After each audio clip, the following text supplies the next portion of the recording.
FTA para o tempo cava, depois de estava tendo uma relação estreita com a Universidade de Tradona de América Latina, para o AIA,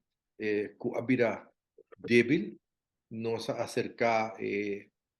Instituto de Formação de Colômbia, nossa trata para chegar a um acordo com ela, para dar nos membros da diretiva e potencial membro da diretiva e outro quadro de terreno de formação e organização, programa, nenhum programa de outro, de 3 anos, para chegar a equipo de relevo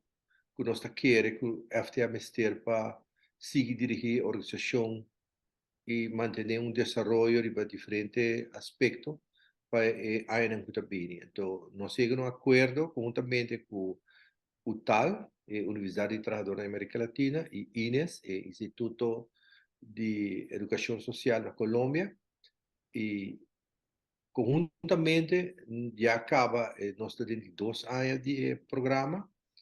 e nós estamos participar do terreno de liderazgo e management, e nós estamos participar do terreno de educação, formação de adulto, também riba parte de negociação de contrato coletivo, também de desenvolvimento de organização, o processo organizativo, e também riba comunicação, informação, comunicação. Tudo isso aqui não é tema não que eu vou tratar, e cada vez nós temos um grupo de mais ou menos 10 gente, nós invitamos também todos os sindicatos, não? Tem somente 2 sindicatos mais participando com o FTA, que está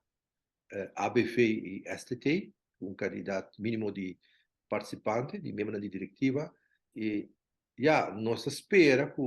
em 3 anos nós logra uma equipe que por reemplaçar todo esse que está